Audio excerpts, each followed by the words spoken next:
Pireezidaantiin mootummaa naannoo Oromiyaa obbo Shimallis Abdiisaa konkolaattota fe'iisaa waldaa aksiyoona geejjibaaf loojistiikii gadaa hojii eegalchiisan.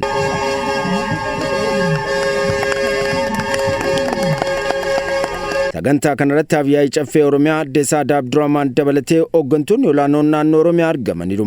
Bara 2006 konkolaattota 3 fi humna namaa 15 caalleen hojii eegalee yeroo ammaa kanas sochii dinagdee naannoof biyyaa cimsuuf konkolaattota fe'iisaa 150 gara biyyaa galchuun hojii eegalchiiseera. Sagantaa kanarratti walitti qabaan boordii waldaa aksiyoona geejjibaaf loojistiikii gadaa obbo Namarraa Bulii milkaa'inoonni waldaa aksiyoona geejjibaaf loojistiikii riiformiin dinagdee naannoo Oromiyaa milkaa'aa jiraachuu kan agarsiisedha jedhan. Waldaan aksiyoona geejjiba gadaa bara 2006tti abbootii qabeenyaa sadiin kunis Tumsaa Development Group, Biiroo Dhaabbilee Misoomaa Mootummaa fi waldaa aksiyoona daldala biiftuu addunyaatiin kapitaala qarshii miliyoona 115 konkolaattota 3 fi hojjettoota 21 tajaajila geejjibaa kennuun rakkoowwan hanqina geejjiba naannichaa keessatti mul'atan hir'isuu fi gabaa keessatti dorgomaa ta'uun guddina naannichaa keessatti shoora isarraa eegamu ba'uuf hundeeffame.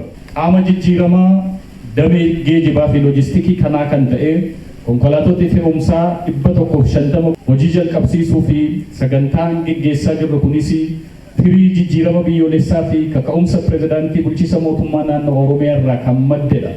Kanaafuu yaadame isaa irraa eegalee hanga qabatamaa raawwii mul'atutti deeggarsi mootummaan naannoo Oromiyaa nuuf taasisee fi maqaa dhaabbatichaatiin irra deebi'ee galateeffachuun barbaada. Qabeenya dabalataa akka fiduuf hojjettoonni waldichaa naamusa olaanaan hojjechuu akka qabanis hubachiisaniiru. Konkolaattoti kun gara hojiitti yeroo seenan sosochii dinagdee naannicha keessatti uumamuu eegale keessatti shoora olaanaa kan taphatan ta'urra darbee dinagdeen naannicha keessatti uumamu naannichaaf guddina biraa akka uumu gochuudhaan galma badhaadhina naannoo keenyaa milkeessuu keessatti gahee olaanaa taphatu jedhamee amanama. Pireezidaantiin mootummaa naannoo Oromiyaa obbo Shimallis Abdiisaa mootummaan naannoo Oromiyaa dirree dinagdee hundarratti hojii milkaa'aa hojjechaa jiraachuu himan. Kunis immoo dirree wal dorgommii sirrii waan uumameef sochii dinagdee keessa gallee jirra jedhan. Mootummaa jijjiiramaa asitti deeggarsa addaa waliin ta'an dirree wal dorgommii sirrii dirree namni hundumtuu qixaa keessatti hirmaatu.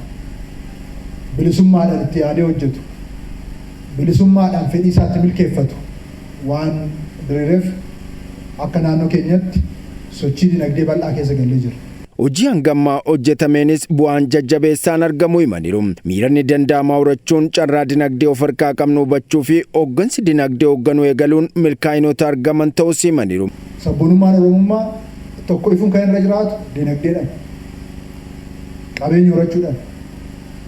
Isa kana keessatti seektara hunda keessatti iyyuu oomishaaf oomishtummaa dabaluudhaaf oomishaaf oomishtummaa nuyi gaggeessinu immoo baay'ina kan qabu, qulqullina kan qabu, ariitiidhaan kan hojjetamu akka ta'uuf xiyyeeffannoon kennamee hojjetamaa jira. Isa kanaanis bu'aan jajjabeessaan argameera.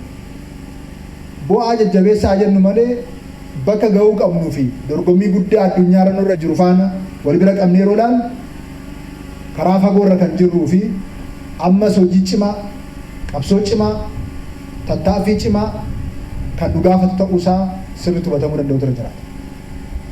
Sochiin dinagdee irratti jalqabne waan gurguddoo sadi nutti agarsiisee jira. Tokkoffaa fi inni duraa hin danda'amaa, hiyyummaaf duubattafummaa injifachuun hin danda'amaa, hiyyummaaf duubattafummaa hiikuun hin danda'amaa, abaarsa miti, karaa sirriidhaan yaadnee hojjenne. Dafqinee hojjennee hojjenne hiyyummaan injifatamuu akka danda'u nutti agarsiisee jira bu'aan argine.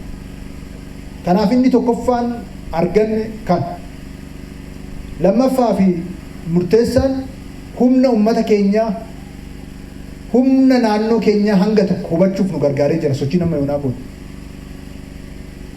Potenshaala guddaa akka qabnu, carraa guddaa akka qabnu, humna guddaa akka qabnu nutti agarsiisee jira. Sadaffaa fi inni murteessaan hooggansi mootummaa naannoo Oromiyaa sadarkaadhaan jiru hooggansa dinagdee ta'uu jalqabee jira. Hanga tokko dinagdee hoogganuu jalqabnee jira. Milkaa'inoota gama dinagdeen eegalame kana dareen cimsuun murteessaa ta'us Pireezidaant Shimallis Abdiisaan hubachiisaniiru. Uummanni keenya dinagdee irratti jabaatee hojjechuu qaba. barnootaaf teknooloojii irratti jabaatee hojjechuu qaba. Sirna irratti jabaatee hojjechuu qaba. Kana yoo goone dhaloota dhufuuf Oromiyaa cimtuu, Itoophiyaa cimtuu dhaalchisuu dandeenya. Kana yoo goone kufaatii ammana hin jedhamneef saaxilamuun keenya hin oolu. Kufaatii ammana hin jedhamneef akka hin saaxilamneef yaada haaraa burqisiisuudhaan, raawwii qabatamaadhaan, tarsiimoo ifa ta'een, xiyyeeffannoo keenya waca gamaaf gamana jiruun utuu hin dhaabbatin kallattii maraan wacaan utuun asifachi hin jedhin ija keenya hojii dinagdeerraa, ija keenya hojii ijoollee keenya barnootaaf teknooloojiidhaan qopheessuurraa, ija keenya hojii sirna cimaa ijaaruurraa buqqisuun dura hin jiraatu. Xumura irrattis qaamolee milkaa'ina waldaa aksiyoona geejjibaa fi loojiistikii gadaaf gumaachaniif beekamtiin kennameera.